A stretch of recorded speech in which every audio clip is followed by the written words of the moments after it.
Assalamualaikum warahmatullahi wabarakatuh, Sobat YK dimanapun Anda berada. Berjumpa kembali kita dengan acara podcast Sapa Masju, Sapa Ormas Jogja yang diinisiasi oleh Badan Kesatuan Bangsa dan Politik Kota Yogyakarta bekerjasama dengan Dinas Komunikasi, Informasi dan Persandian Kota Yogyakarta. Sobat YK, dalam podcast ini, dalam Sapa Masju ini kita akan mencoba mengulik ormas-ormas yang ada di Kota Yogyakarta. Bersama saya, Wiwit, kita akan mencoba untuk lebih dekat lagi dengan salah satu ormas keagamaan yang ada di Kota Yogyakarta, yang pada hari ini kita akan ngobrol dengan beliau-beliau dari MUKI. Mungkin Sobat YK ada yang belum tahu nih MUKI ini apa ya. Nanti kita bertanya lebih dalam. MUKI adalah Majelis Umat Kristen Indonesia. Ya, ternyata dijawab ya. Ya, pada kali ini Sobat YK, saya sudah ditemani oleh dua pengurus dari MUKI. Yang pertama ada Bapak Trihananto, Pak Han, ya Pak Han ini kalau di apa nama kerennya itu Tuan Hansen. Ya, beliau adalah Ketua MUKI Kota Yogyakarta, dan yang kedua adalah Bapak Nathaniel Budi Setiogroho. Saya tadi diingatkan tidak Setiagraha ya Bu Wiwit ya. Nathaniel Budi Setiogroho sebagai sekretaris. Selamat pagi Pak Han, Pak Budi. Selamat pagi. Senang sekali. Sehat semuanya? Puji Tuhan, sehat. Ya, Sobat YK, kita akan ngobrol banyak tentang MUKI ini ya. Kiprahnya seperti apa, dan sebenarnya MUKI ini apa begitu ya. Mungkin masih ada yang belum tahu MUKI itu apa, banyak itu ya. Padahal selama saya di Badan Kesatuan Bangsa dan Politik Kota Yogyakarta, itu MUKI itu selalu ada loh setiap ada kegiatan itu ya. Artinya sebenarnya eksistensinya itu kuat sekali. Cuma mungkin memang kurang promosi atau kurang apa begitu ya, sehingga banyak masyarakat yang belum tahu. Nah, Pak Han dan juga Pak Budi, kita akan ngobrolin tentang MUKI. Apa sih MUKI itu, kemudian siapa saja menjadi anggotanya, bahkan nanti mungkin Pak Han bisa menyampaikan kalau kemudian umat Kristen yang selama ini mungkin belum bergabung dengan MUKI itu mau bergabung bagaimana caranya, mungkin nanti bisa diceritakan. Baik, Sobat YK, saya mencoba untuk mengulik nih tentang MUKI ya dari websitenya. Itu ternyata MUKI ini dideklarasikan pada tahun 2013, betul ya Pak ya? Ya, jadi umurnya sudah hampir 10 tahun ya, 9 tahun ya, jadi sudah cukup remaja begitu kalau manusia itu ya, mendekati remaja. Jadi sejak 2013 Pak Han, Pak Budi ini, kalau saya boleh tahu, sebenarnya kenapa kemudian MUKI ini didirikan? Karena saya melihat ternyata memang tidak hanya dari gereja, tapi dari profesional itu juga ada ya. Nah, ini kenapa Pak Han, ini Pak Han dulu ya mungkin ya, Pak Han dulu. Kenapa kok kemudian ada ide untuk mendirikan MUKI? Ya, jadi kalau ada beberapa ormas atau boleh dibilang perkumpulan anak-anak Tuhan atau orang-orang Kristen, itu biasanya bergereja. Oh ya, bergereja ya. Gereja ini, sinodenya ini beda dengan ini. Nah, MUKI ini membedah itu semua. Siapapun dari gereja apapun, ya mari kita sama-sama.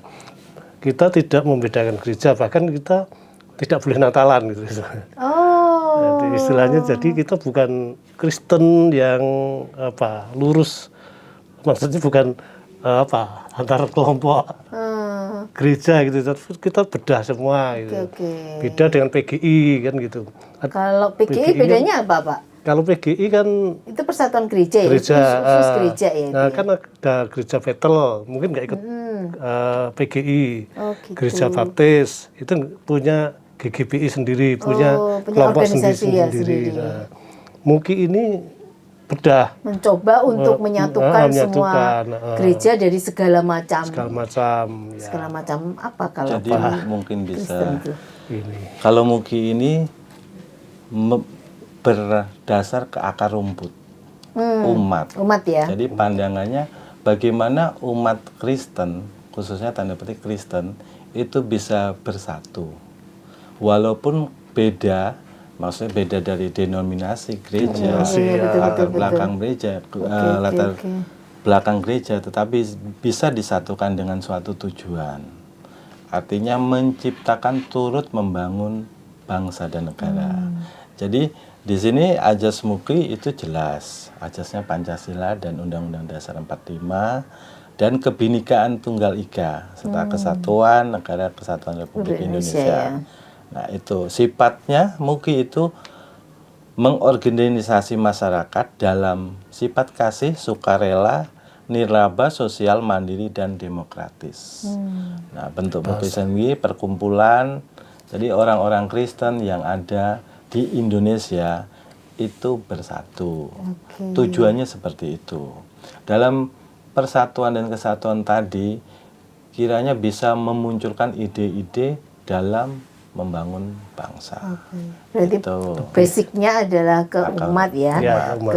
ke umat. Tapi hubungan MUKI dengan misalnya seperti PGI, terus apa tadi kelompok-kelompok gereja itu baik-baik saja ya Pak ya? Baik-baik saja, tidak masalah. Tidak masalah ya, justru malah. Baik-baik saja. Karena kalau yang mereka gereja, siapapun MUKI, anggota MUKI itu berbeda dengan denominasi lain-lain. Iya, betul-betul. Kalau mau ke gereja ya silahkan urusan ya, kamu ke gerejanya gereja. sendiri-sendiri ya. Makanya tadi ada disentil bahwa MUKI tidak mengadakan Natal. Iya, saya agak tertarik. Kenapa tidak mengadakan Natal? Karena anggota MUKI sudah anggota gereja masing-masing. Jadi kalau kamu mau Natalan silahkan kamu ke gerejamu masing-masing. Ya. Nah, jadi hanya mempersatukan umat Kristen yang berbagai ragam, seperti corak yang di Indonesia pun Bhinneka Tunggal Ika itu tadi. Jadi berbeda denominasi, berbeda aliran, berbeda paham. Itu tidak masalah di tidak MUKI masalah, karena MUKI siapapun dia yang menjadi pengikut Kristus itu ada di situ. Berarti memang kegiatan kalau saya boleh mengatakan itu kegiatan MUKI ini lebih banyak ke kegiatan-kegiatan yang sosial, yang non religius, non keagamaan karena anggotanya sudah punya sendiri ya, sudah punya gereja tempat mereka punya tempat sendiri-sendiri.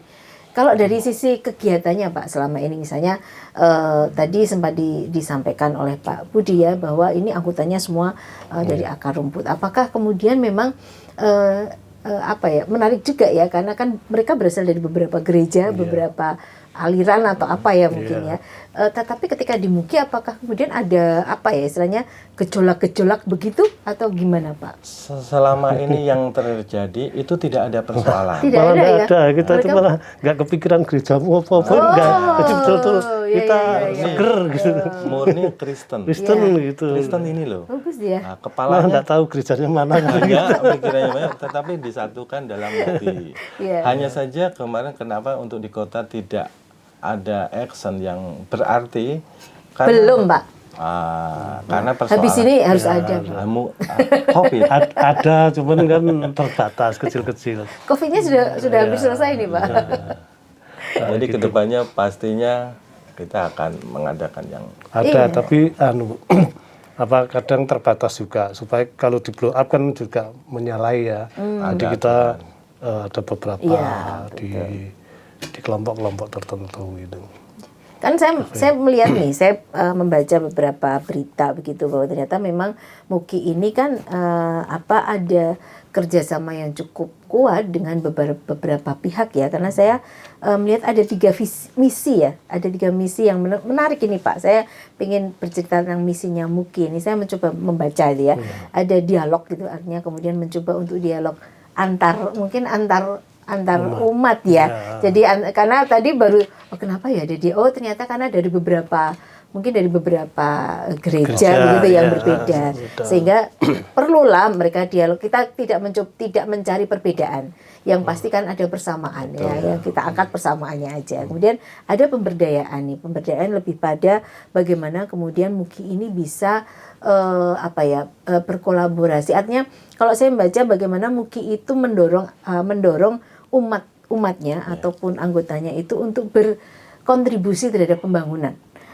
Kemudian yang ketiga kerjasama tentu saja ini kayaknya MUKI juga punya banyak kerjasama dengan beberapa pihak. Nah, dengan misi seperti ini Pak, apakah ada kesulitan untuk menjalankan? Ini menarik, ini luar biasa loh menurut saya. 3 poin ini kalau kemudian bisa artinya berbicara tentang kualitas individunya, sumber dayanya, berbicara tentang kontribusi secara individu dan kelembagaan terhadap negara, dan satu sinergi dengan pihak lain, artinya mungkin bahkan di luar Kristen juga akan diajak bersinergi. Begitu, gimana Pak itu dengan dari 3 poin itu, apakah kemudian ada satu hal yang di kota Jogja ini khususnya yang kemudian menjadi andalan dari tiga misi ini yang sudah dilakukan? Ya, jadi kalau kita sudah kumpul gitu ya, potensi-potensinya kan kelihatan, kelihatan. Kemarin itu juga ngadakan baru ngetrennya vaksin. Wah, kita adakan itu, itu udah beres semua, dan kita ribuan waktu itu di Exfer ya. Nah, itu kita adakan itu. Jadi mana ini jemaatmu ikut jadi relawan, ini ikut relawan. Jadi ketika tuh di Pluit langsung kerja semua, harus semua. Jadi dan itu ada banyak potensi yang punya billboard, pasang billboard gratis. Nah itu kalau bayar kan berapa juta? Iya betul, itu ya kekuatannya itu ya. Itu kemarin juga boleh dibilang sukses untuk baru rame-rame vaksin itu tidak hanya di sekali, beberapa kali terjadi. Sampai pernah kekurangan vaksinnya ya Pak ya. Saya ingat Pak itu. Kalau curhatnya kemana-mana itu cari vaksin, ada satu titik di mana kita itu cari vaksin susah ya pada waktu itu kita. Oke.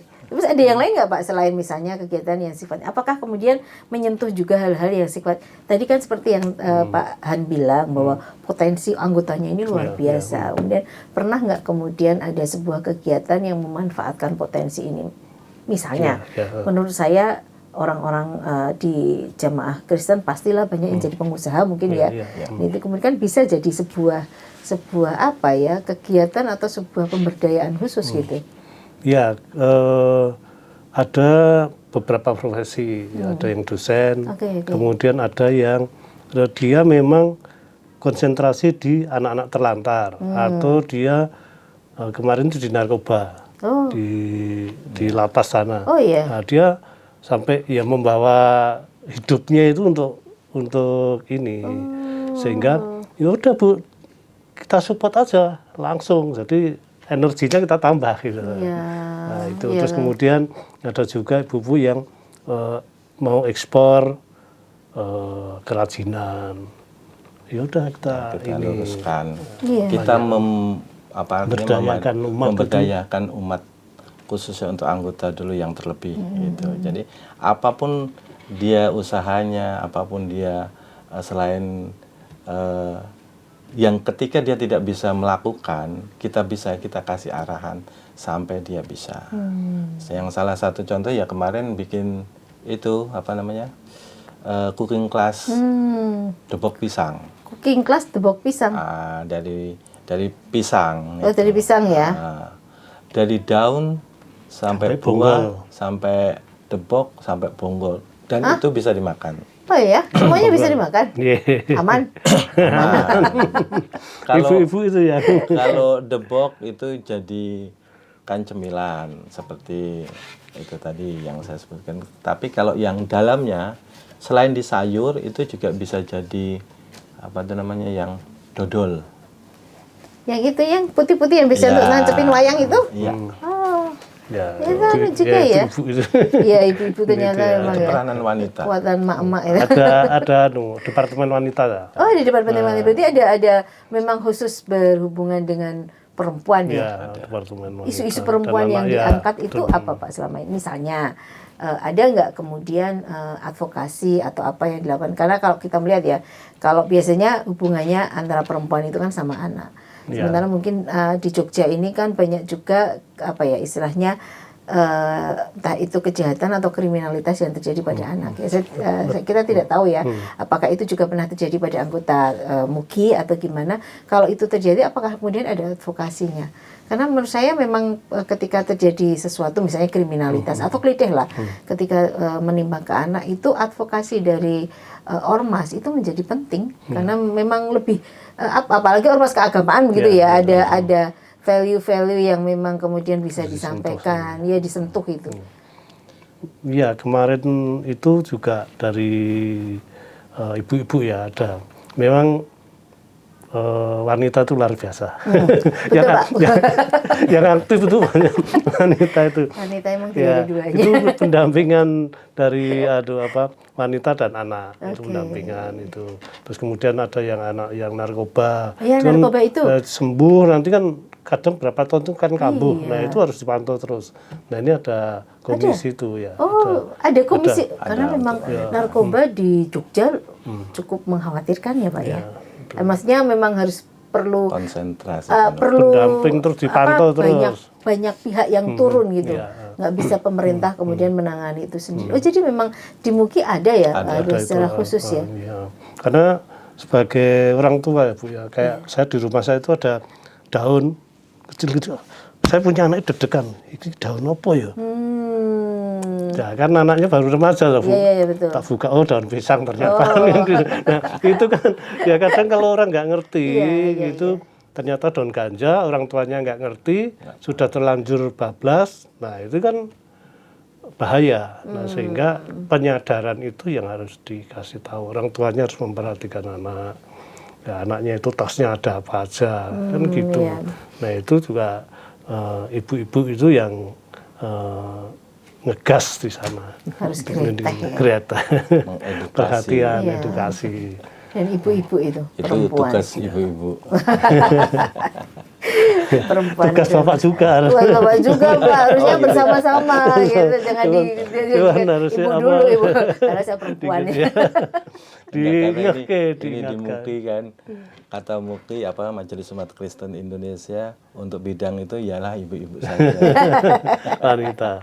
Tapi memang menurut saya sih persoalan narkoba, persoalan misalnya kenakalan anak-anak itu memang ya dari sisi kultur lah kita itu memang perempuan memang lebih bisa mendekati ya, tetapi bukan berarti saya sih berharap bukan berarti bahwa bapak-bapak ini lepas juga begitu.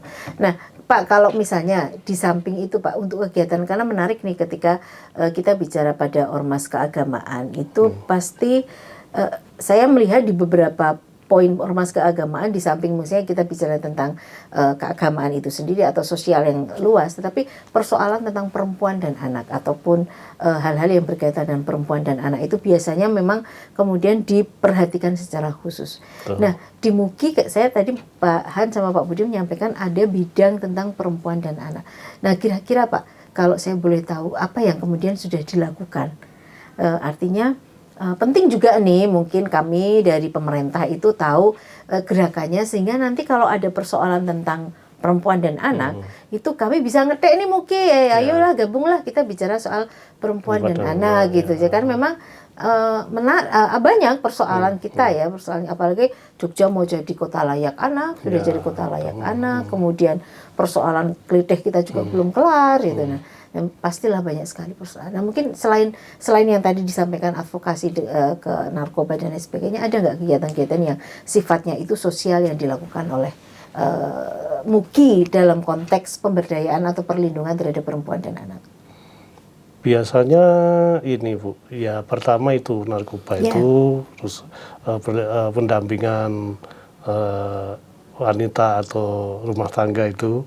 Kalau yang lain juga pemberdayaan ekonomi wanita. Oke. Jadi itu kan penting juga. Iya betul ya. Kalau ekonominya kendiling-guling kan. Iya, kendiling-guling ya. Dan yang menumpang kan wanita biasanya. Bapak-bapak ngerti ini, sekolah Bu. Wanita itu yang harus kuat kan gitu. Ya, kadang ada itu. Ada ya. Ada ya pemberdayaan ketika di ekonomi. Di COVID kemarin itu yang paling bisa bertahan adalah ternyata industri kuliner rumahan. Ya kan? Yang gede-gede itu pada tumbang. Salah satunya wanita-wanita yang di MUKI ini pada kreatif semua. Kreatifnya artinya mampu mempertahankan kehidupan pada situasi yang saat itu untuk ekonomi keluarganya masing-masing. Jadi di kita ada pemberdayaan itu yang mengajari, mengedukasi mereka bagaimana berpikir kreatif pada saat ketika yang lain ketakutan keluar, bagaimana saat menciptakan sesuatu, itulah di MUKI tugasnya yang ibu-ibu, yang wanita, bidang wanita dan anak. Ramai kemarin pas bukan ramai, saya digayeng gitu loh. Wanita-wanita pada jualan ini apa itu, dan satu kelompok MUKI itu saling menghidupin gitu. Wah, luar biasa, bagi masker, terus kemudian menciptakan makanan pernik-pernik, saling mengisi keripik-keripik dan lain. Yang jelas di MUKI pada waktu itu para wanitanya juga aktif. Ya, karena kan ekonomi. Menurut saya ketika perempuan itu berorganisasi, dia ada produksi, itu sebenarnya kalau kemudian dari sisi pemasaran, asal kemudian ada komitmen dari anggota organisasi itu selesai ya. Jadi kita kalau di Kulon Progo itu ada bila beli Kulon Progo itu ya, bila beli MUKI itu. Dan itu kalau masuk ke gereja diterima. Nah, ya kan? itu. Jadi, itu karena itu ada keuntungan dari organisasi keagamaan itu ada umat itu. Ada umat. Kita nebeng umat ya. Dan apa ya istilahnya, menurut saya ketika sebuah ormas keagamaan itu satu kelebihan lagi itu bahwa ketokohannya itu menjadi diakui, karena kan beda ya kalau misalnya ada kita keagamaan kemudian yang non keagamaan itu kan loyalitasnya itu kan mungkin beda ya.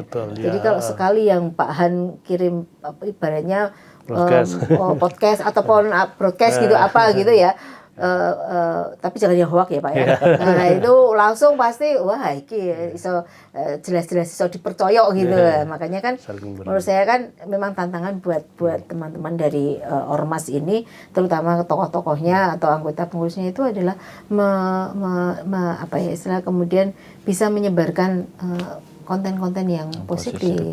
Nah menurut Pak Han, Pak Budi nih dengan Anda berdua kan menjadi salah satu tokoh di MUKI. Apakah kemudian dari sisi selama ini yang terjadi distribusi konten yang negatif itu juga masih sering terjadi di antara anggota?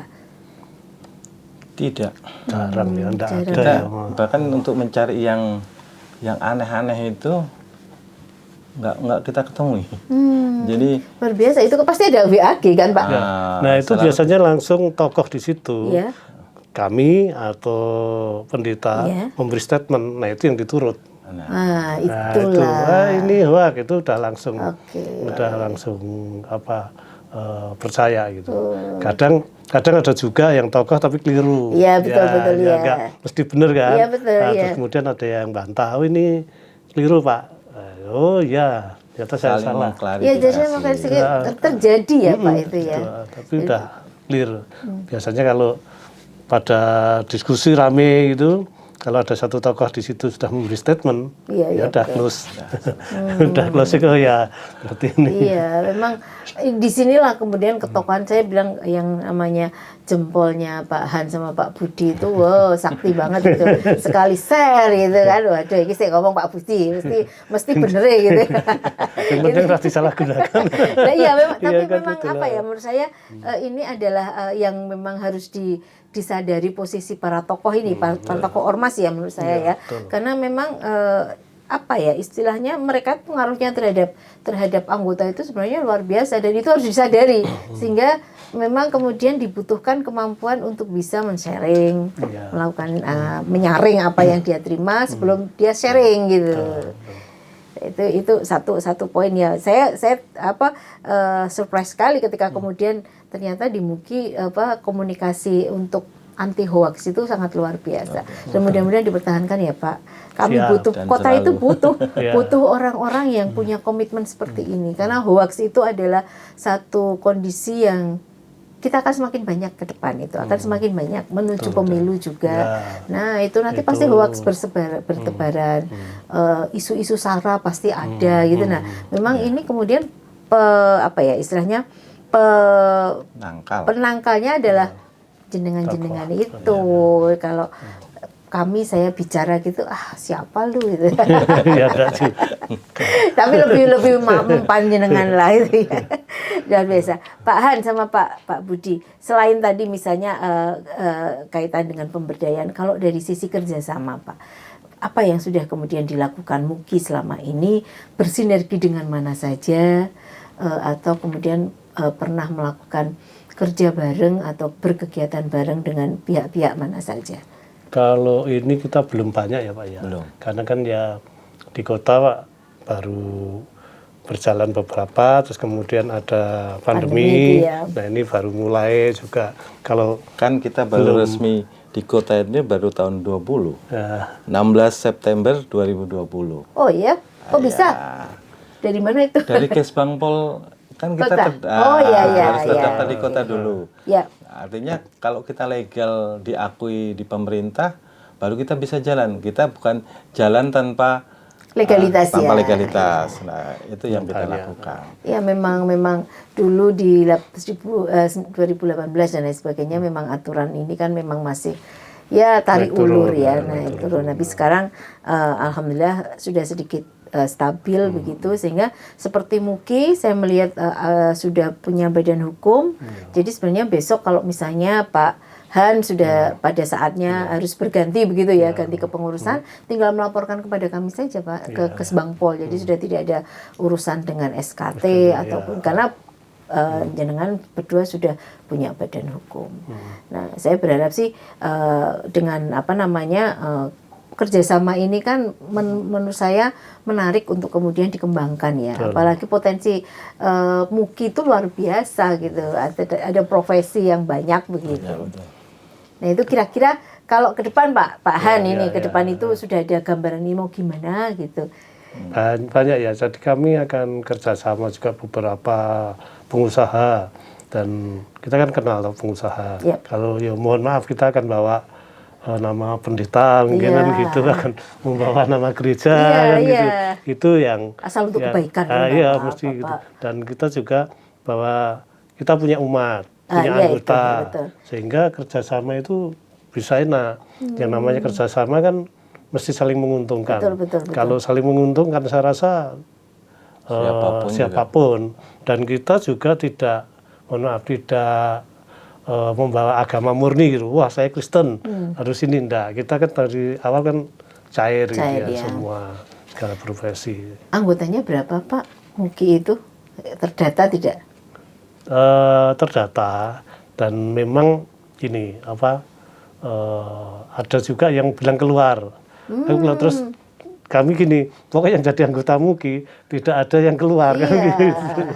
Kalau mau pindah kemana-mana tetap sampai mati itu anggota gitu. Betul, jadi bukan terus di list jadi anggota persis gitu, enggak Bu. Jadi memang setiap sudah join yaitu adalah anggota kami gitu. Yang anak muda banyak enggak Pak? Belum Bu, baru beberapa.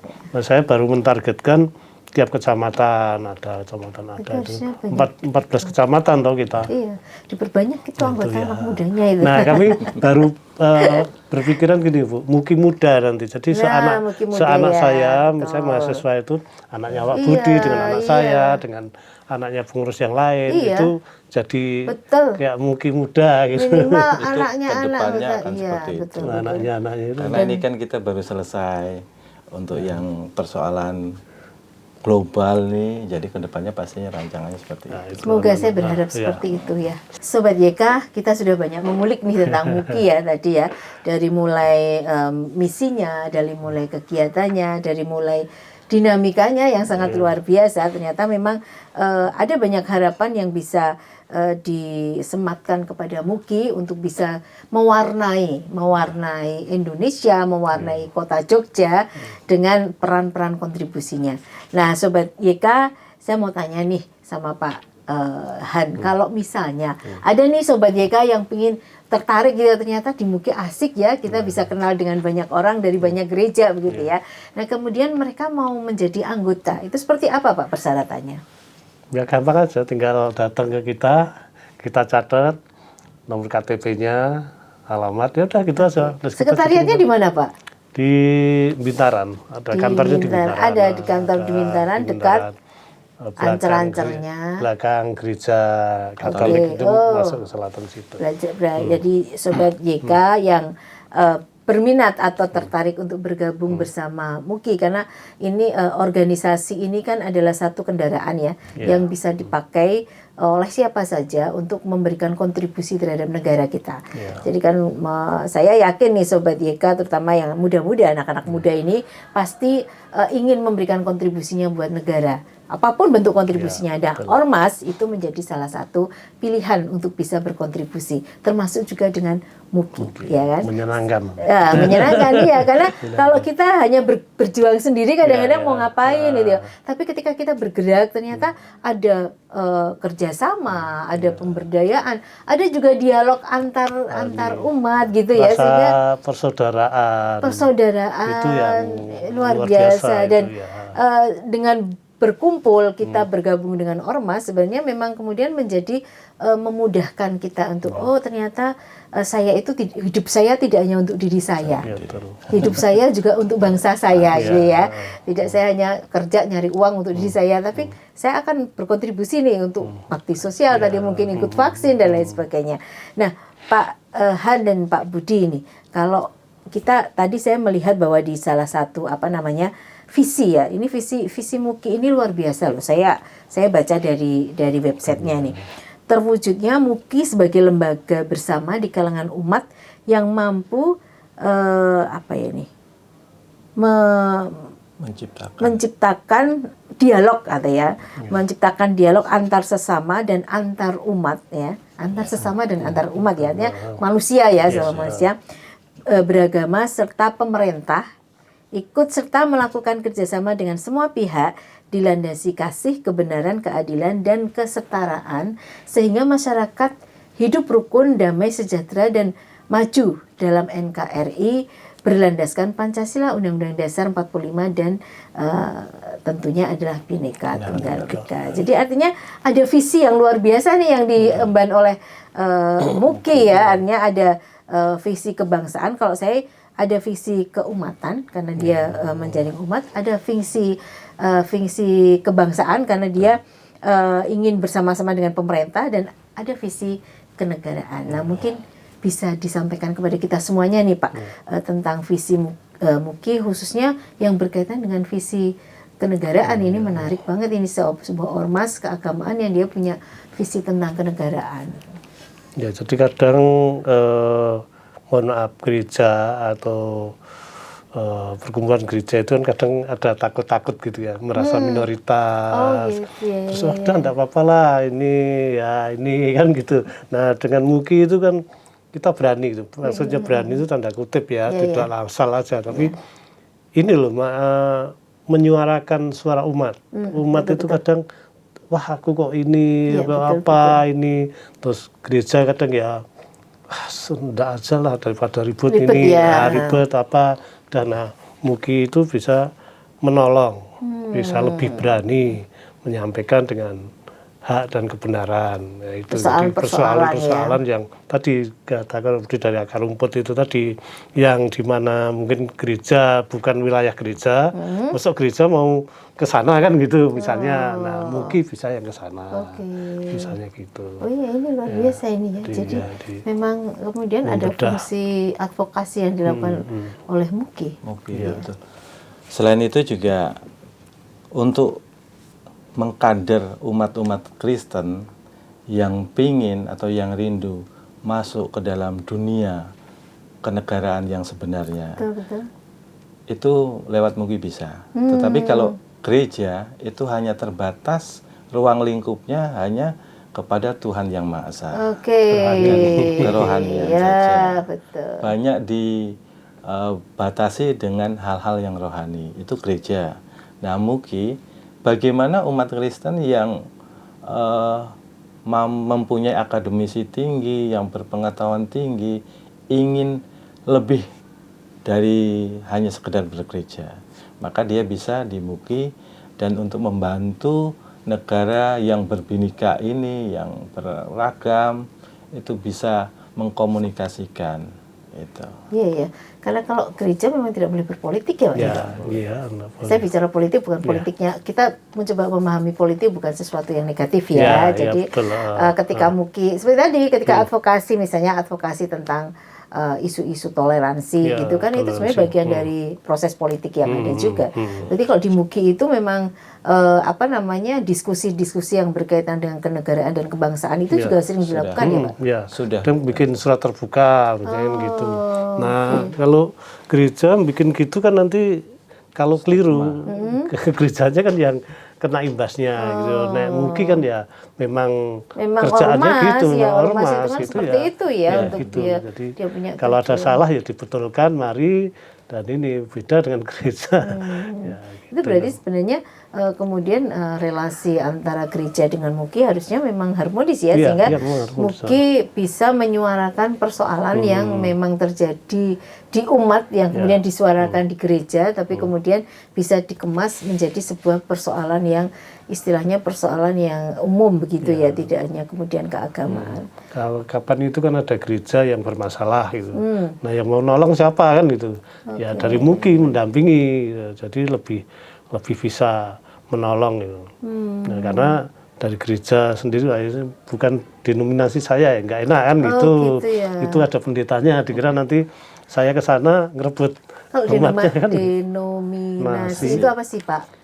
Itu aliran seperti apa? Ya, kayak aliran ya. Seperti aliran. Jadi misalnya Muhammadiyah dan NU misalnya itu gitu. denominasi. Itu ya bahasanya. Ada Jawa, di Protestan ini, Kristen Protestan ini kan banyak cabang. Ya betul, saya tahu itu. Banyak cabang sekali. Nah, itu cabang-cabang ini namanya denominasi. Dan mereka berkelompok-kelompok ya, Dan Pak? berkelompok-kelompok. Satu denominasi itu bisa punya berapa gereja begitu ya? Berapa umat. Nah, MUKI ada untuk ayo kita bareng-bareng kumpul, kita orang Kristen.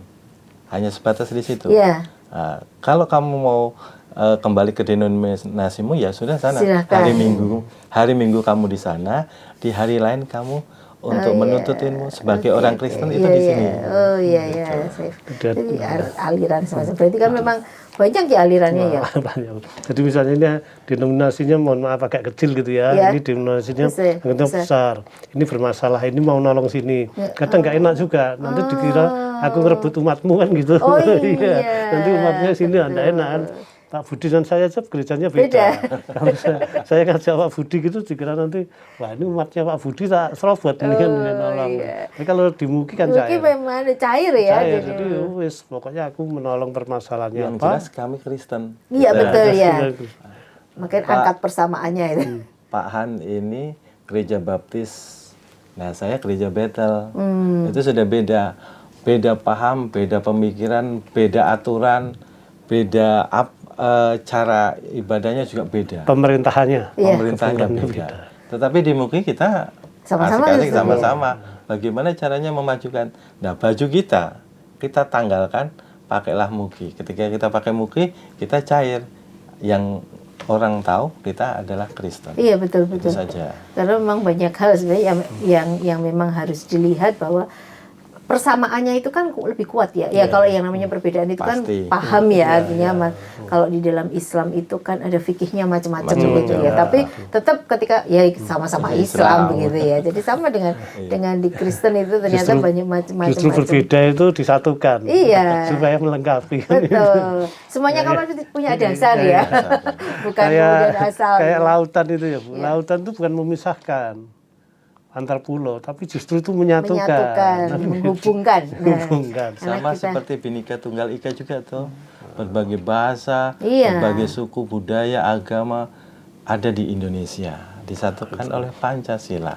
Nah, kalau di MUKI ini menyatukan berbagai denominasi yang ada di Kristen Protestan yang ada di Indonesia menjadi satu dalam MUKI. Ya, karena sebenarnya negara kita itu terbentuk bukan karena persamaan, karena perbedaan. Ya kan, jadi kita tidak satu ya. Jadi mungkin memang kemudian semangat Bhinneka Tunggal Ika itu juga menjadi satu semangat di MUKI juga karena berbeda, tapi kemudian ada yang menyatukan kita untuk kemudian bergerak. Nah, ini menarik loh Pak, ketika kemudian MUKI itu bisa memerankan sebagai apa ya, kalau bahasa saya itu advokasi ya, di advokasi pendampingan ketika di gereja-gereja itu ada banyak permasalahan. Nah, sampai sejauh ini Pak, sampai sekarang ini menurut Pak Han dan Pak Budi, ketika kemudian itu MUKI dari 2013 sampai sekarang itu, apakah memang kemudian secara nyata, secara real, fungsi advokasi ini sudah bisa dirasakan oleh para gereja ini? Kalau di pusat itu sudah berjalan di pusat. Ya. Nah, sementara kalau di Kota Jogja ini kan baru. Cuma kemarin yang terjadi di Bantul kita turut mendampingi sampai selesai. Sampai selesai itu, dan sekarang puji Tuhan yang gereja tersebut sudah mendapatkan tempat yang baru dan sudah mulai membangun tanpa ada konflik kembali. Itu yang sudah kita. Dan mudah-mudahan di Kota Jogja nggak usah ada konflik ya. Artinya tinggal ngegas jadi tinggal kita berkegiatan yang indah-indah. Yang indah-indah ini. Yang fun-fun. Karena perbedaan itu yang indahnya Cuma kalau konflik itu ya maksud saya kan kita itu berharapnya Jogja itu kan kecil ya. Sangat kecil sekali, kecil dibandingkan Bantul, Sleman itu kan kita kecil. Nah, harapannya Jogja itu cuma Malioboro aja. Iya, makanya cuma 32. Kita itu 1 jam putar Jogja udah selesai. Artinya mudah-mudahan sih meskipun di MUKI itu tetap ada fungsi advokasi, tapi mudah-mudahan kalaupun harus ada pendampingan itu pendampingan yang memang kemudian tidak besar lah. Pasti ada, saya yakin pasti adalah gejolak untuk maju lah. Iya, itu pasti ada. Pendampingan untuk maju, menarik pendampingan untuk maju. Ya, Pak Han, Pak Budi, banyak sekali yang sudah kita ulik ya dari obrolan kita sudah hampir 1 jam. Tapi saya pikir masih banyak hal yang perlu dilakukan oleh MUKI nih. Dan mungkin pemerintah kota juga mengharapkan nih kontribusi dari MUKI. Kita bersama-sama lah. Karena memang pendekatan secara religi itu tampaknya merupakan strategi yang cukup bagus gitu untuk ketika ada message khusus yang perlu disampaikan. Salah satunya mungkin kita menjelang pilkada pemilu ini ya, saya berharap kami berharap dari MUKI juga punya istilahnya memberikan pesan-pesan positif terhadap anggotanya dan juga ke gerejanya, bagaimana kemudian besok bisa menjadikan ayolah kita pilkada pemilu ini yang seneng-seneng gitu, bener-bener pesta. Ini adalah pesta kita, itu nggak usah ada yang aneh-aneh itu ya, nggak usah yang menakutkan. Ini kalau dari MUKI sendiri mungkin dalam memberikan pesan-pesan seperti ini, apakah langsung dilakukan oleh MUKI atau kemudian berkolaborasi dengan gereja ketika misalnya ada satu message tertentu yang memang message tentang kebinekaan, message tentang mungkin ketika kemarin itu ada kasus-kasus yang mungkin sedikit mengarah ke intoleran dan lain sebagainya. Itu seperti apa, Pak? Ya, kita ini dengan gereja-gereja itu pasti ya. Jadi kita menjalin kerjasama. Berarti ada kemudian message itu juga disampaikan lewat gereja juga ya? Lewat gereja juga. Karena memang titik-titiknya di situ loh, Bu.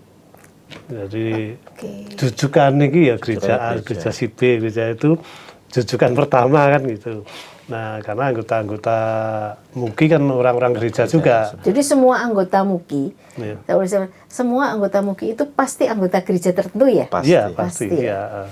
Jadi tinggal misalnya kami pengurus itu ada 10, itu ya paling enggak itu ada 8 gereja, paling enggak 7 gereja yang berbeda gitu loh.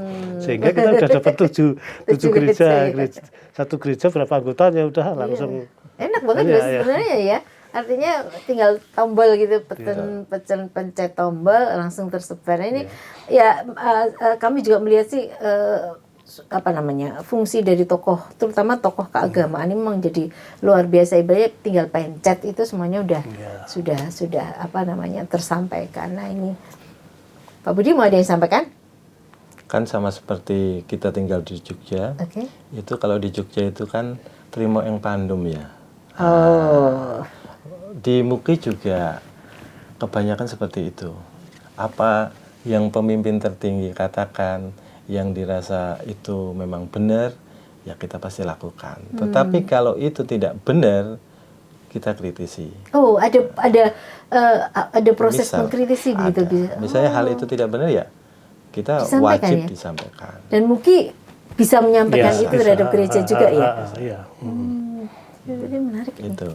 Karena biasanya kadang-kadang tokoh agama itu susah dikritisi ya. Iya.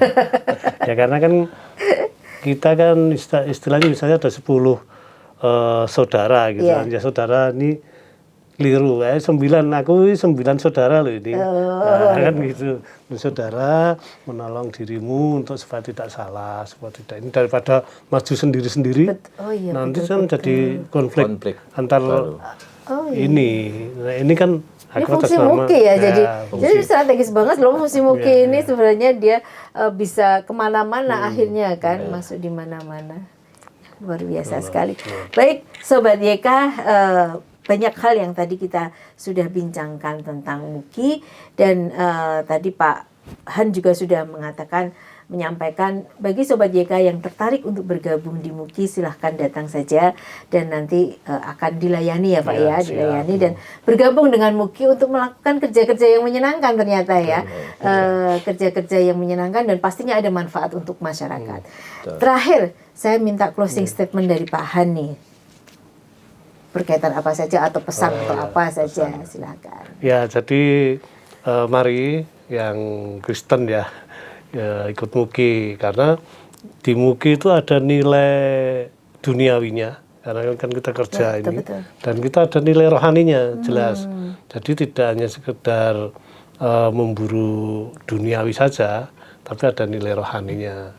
Ini yang penting. Jadi kenapa saya ikut di situ? Banyak organisasi ormas yang lain tuh, mohon maaf mungkin terlalu rohani atau terlalu duniawi. Nah, kalau di Muki ini dua-duanya dapat dan menyenangkan. Itu jadi dua-duanya dapat dan menyenangkan. Ya, Pak Budi silakan Pak Budi. Jadi kalau di Muki rohani dapat, duniawi dapat. Karena ada antara selama kita masih tinggal di dunia, kita wajib menghargai sesama manusia. Tetapi juga kita harus ingat kepada Sang Pencipta kita. Karena kita di Kristen harus tetap taat kepada Sang Pencipta, yaitu Tuhan Yesus Kristus. Iya, luar biasa sekali. Kalau sekarang ini yang sedang dikembangkan itu kan di dunia luar sana itu istilah work-life balance ya. Jadi bagaimana kemudian hidup ini memang harus seimbang. Orang boleh bekerja mencari dunia itu sekeras-kerasnya, tetapi itu harus diimbangi. Dan mungkin menawarkan satu keseimbangan yang luar biasa antara dunia dan rohani ya. Jadi ini kita berharap dengan adanya bergabung di Muki itu ya setidaknya bisa balance, bisa seimbang lah antara kehidupan dunia dan rohani, dan pasti itu akan banyak manfaatnya untuk kehidupan kita ke depan karena di era sekarang, di era yang sangat kompetitif sekarang ini, di era yang kemudian mengharuskan orang untuk berkompetisi dengan sama yang lain, kalau kemudian nilai rohani itu tidak kita kedepankan, maka yang ada hanya ya kita akan saling menjatuhkan, kita akan kemudian menjadi stres ya, kita berharap itu tidak terjadi. Ya, Sobat YK, itu tadi pesan yang sangat luar biasa dari Pak Han dan juga Pak Budi untuk Sobat YK semuanya, dan terima kasih Pak Han, Pak Budi atas hadirnya di podcast Sapa Mas Jo ini. Ya, ini adalah satu kolaborasi antara Kesbangpol dengan Diskominfosan untuk kemudian mengenalkan ormas-ormas. Jadi kita berharap dengan adanya podcast Mas Jo ini, ormas itu tidak hanya dikenal di anggotanya, ormas itu juga masyarakat Yogyakarta itu tahu ormas. Oh, di Jogja ada ormas ini. Ketika saya mau ada masalah ini, saya pengen ini bisa kemana sih? Nah, jadi biar tidak untuk memuaskan diri sendiri lah gitu. Saatnya ormas juga berbuat untuk Kota Yogyakarta, untuk masyarakat Kota Yogyakarta. Terima kasih dan semoga Pak Han dan juga Pak Budi selalu sehat untuk bisa menjalankan kerja-kerja yang luar biasa, melayani umat dan juga untuk bisa berkontribusi terhadap pembangunan di Kota Yogyakarta yang itu juga pasti akan berkontribusi terhadap negeri kita tercinta ini. Sobat YK, demikian perbincangan kita tentang Muki dengan Majelis Umat Kristen Indonesia Kota Yogyakarta. Ya, ini adalah sebuah organisasi yang mulai ada dari pusat sampai kemudian di Kota Yogyakarta. Tadi sudah banyak yang kita bincangkan dan semoga apa yang kita bincangkan bisa diambil manfaatnya dan juga nanti bisa menjadi pengetahuan bagi Sobat YK semuanya tentang ormas-ormas yang ada di Kota Yogyakarta. Terima kasih atas perhatiannya. Kita akan bertemu di edisi berikutnya. Salam sehat semuanya. Assalamualaikum warahmatullahi wabarakatuh.